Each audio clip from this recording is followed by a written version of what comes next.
موضوع سيارة تسلا الحقيقة شدني جدا، هو عربية سايبر تراك الجديدة. وكمية التعليقات اللي سمعتها على العربية دي كتير جدا. الديزاين بتاعها غريب، ان لو اتعرضت عليا ببلاش مش هاخدها. انا طبعا لو اتعرضت عليا ببلاش هاخدها. وعشان الموضوع له علاقة بالتصميم، فده خلاني اربط على طول ما بين تصميم السيارة دي ومنتجات كتير حوالينا، ومنها المباني اللي مشابهة بنفس فكر المينيماليستيك او التجريد او التبسيط، وكمان التصميم المستقبلي. خليكم معايا اخر الحلقة عشان تعرفوا ايه اللي يخلينا نحكم على شيء اذا كان جميل او مقبول او لا، وليه منتج زي سايبر تراك يتباع منه عشرات الاف في اسبوع واحد.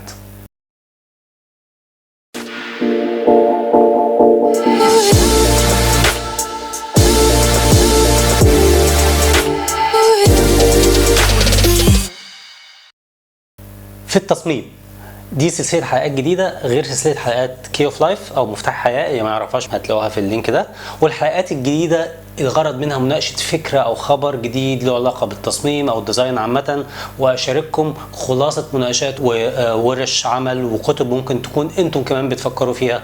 اتمنى كمان اسمع وجهه نظركم في كل المواضيع في الصميم في التصميم، فما تنسوش تعملوا مشاركه او سبسكرايب من هنا. عربيه تسلا الجديده اللي صاحبها ايلون ماسك هي عربيه سايبر تراك، اللي عرضها من اسبوعين تقريبا رسميا،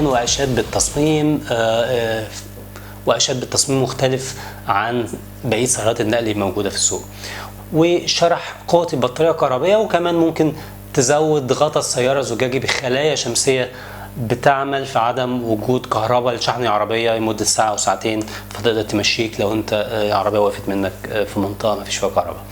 وكمان عمل اختبار لقوه الزجاج واللي انتهى بالفشل لما الزجاج انكسر، لما حد من المصممين رمى كره معدن في ازاز اتكسر، بس ما عداش من الناحيه الثانيه من الازاز. هنتكلم في كل الكلام ده من الناحيه التسويقيه، بس خلينا الاول نعرف ايه اللي يخلينا نحكم على شيء اذا كان جميل او شكله مرضي بالنسبه لنا، او وده طبعا ياخده 3-4 حلقات، بس هتكلم على اهم سببين. السبب الاول اللي انت شفته وتعلمته من طفولتك بيتسجل في دماغك في منطقه في وسط المخ. يعني لو انت كطفل نشأت في بيت كله ورق حائط دواير مثلا، او كل لعبك كانت اشكال دائريه، هيتسجل ده في الدماغ وهتكبر بتحب الدواير. وطبعا ده زيه زي الالوان او حتى الاشياء التانية اللي بالنسبه لك ممكن تكون بتشكل خطر. يعني ممكن نفس الشيء او نفس الشكل يكون له استجابه ايجابيه او سلبيه حسب هو اتسجل ازاي في دماغنا طول حياتنا. السبب الثاني ان الدماغ بيحفز المناطق في المخ علشان تخليه تقرر اذا كان الشكل ده مرضي بالنسبه لك او غير مرضي، فبالتالي هو بالنسبه لك جميل او غير جميل.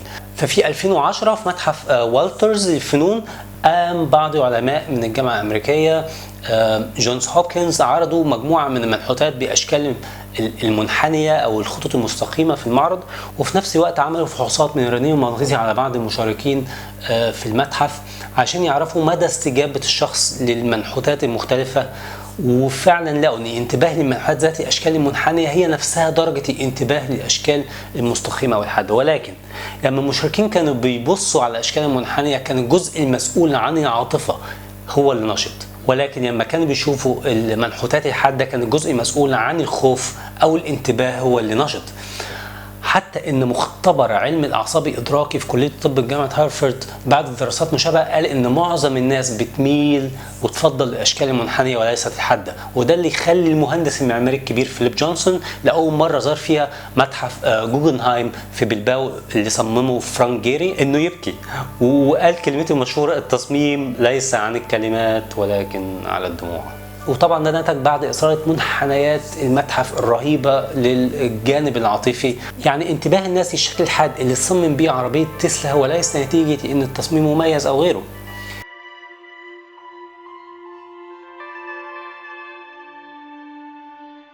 النقطة رقم 2، ايه موضة ايه قصة موضة التصميمات البسيطة زي اللي تصمم بيها عربية تسلا او المينيماليستيك، وليه انا بحس اني مستريح في مكان ممكن يكون متصمم كده بشكل بسيط؟ يعني احب الاول اعرفكم ان التصميمات التجريدية او المبسطة او المينيماليستيك ستايل كانت نشأتها دايما مسببة.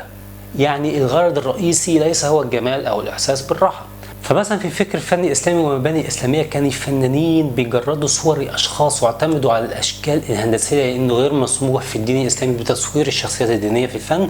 وكمان لما استخدموا ربط معين ما بين المكعب والشكل الكروي للقبه ده كان بغرض فلسفي روحاني وكمان اغراض انشائيه وليس بغرض تجميلي. حتى فكر الباوهاوس الشهير هنا في ألمانيا جاي من أولوية تصميم المبنى بأنه يكون موفر للطاقة والمواد الإنشائية وغيره وليس على اعتبارات الجمالية. ومن هنا جت مقولة form follow function أو الغرض يتبعه الشكل. حتى شهرة المباني اليابانية بسيطة جاي من فكر فلسفة اسمها زن والغرض منها هو الدعوة للتأمل وليس هدف جمالي. طب ليه لما نعيش في مكان مينيماليستيك او بسيط رغم ان خطوطه حاده دايما بنحس براحه نفسيه؟ وده علشان ان دايما النوع ده من التصميمات بيعتمد على الالوان المحايده وبالذات اللون الابيض مع استخدام اضاءه عاليه سواء جايه من مساحات شبابيك كبيره او اضاءه صناعيه. فبالتالي احساسك بالحواف والاشكال الحاده اللي في الغرف بيتلاشى. وده بالظبط اللي موجود في عربية تسلا الجديدة سايبر تراك باستخدامه الألوان الفضي من خارج والأبيض من داخل والإضاءة الطويلة المميزة. وإن سبب التصميم ده ليس التبسيط ولكنه من وجهة نظر الشخصية هو سهولة خطوط الإنتاج والمتانة والمواد الخام وغيره. ده بيأكد الفكر التسويقي المدروس للغرض من البيع. طب ليه دايما معظم السيارات او المباني او المنتجات في افلام المستقبل دايما خطوطها مستقيمة وحادة في معظم الاوقات؟ من وجهة نظري الشخصية وبعد قراءات كتير في الموضوع ده اخرها كتاب اسمه The Age of AM، انصح اي حد يقراه وهسيب اللينك بتاعه تحت. وكان الكتاب بيربط ازاي حاجة اتطورت ما بين الماضي للحاضر للمستقبل. ودايما اللي بيتكلموا عن المستقبل في الافلام بينقسموا لمدرستين. مدرسه بتقول ان العالم هيتطور وهنكتشف طاقات جديده وخلافه ودي مدرسه ايجابيه، ومدرسه تانية بتقول ان الكره الارضيه هتتدمر والكوارث الطبيعيه هتزيد والتلوث هيكتر وده بيسموه ابوكليبس. وفي كلتا الحالتين معظم الافلام اللي بتتكلم عن المستقبل كل التصميمات جت فيها خطوط مستقيمه او حاده في الغالب. وكمان من الفكر المتداول عن المستقبل هو قله المواد الخام فبالتالي بتستخدمه في اقل حدود بشكل efficient او اقتصادي ومش مهم الشكل الجمالي. بالاضافه الى فلسفه وجود الانسان الالي في المستقبل واللي هيسيطر على خطوط الانتاج. ومن النادر انك تلاقي الاهتمام بالمنتجات الحرفيه او الجماليه. وانا شخصيا شايف ارتباط كبير في التصميم ما بين سياره بتاعه شخصيه ريك ديكارد في فيلم بليد رانر على سبيل المثال وعربيه تسلا الجديده سايبر تراك. النقطة رقم 4 اني اعتقد ان تصميم سيارة تسلا الجديدة اذا كان بهذا الشكل او غيره هيلاقي نفس التفاعل بعد نجاح شركة تسلا في السوق. طبعا ظهور عربية سايبر تراك بهذا الشكل بيدل على ذكاء شركة تسلا وصاحبها ايلون ماسك وانه فاهم بالظبط هو عايز يعمل ايه. Yeah. Oh my God. Well, maybe that was a little too hard. Should we try them here? Sorry? It didn't go through. So that's a plus side. Let's try the right. حتى عمليه الزجاج اللي اتكسر وهو بيعمل برزنتيشن للعربيه اعتقد انه كان مقصود زياده الثقه ما بينه وما بين عملائه واحساسهم بالمشاركه واحساسهم بشفافيه الشركه وده اللي خلى السياره تبيع في اسبوع واحد عشرات الالاف.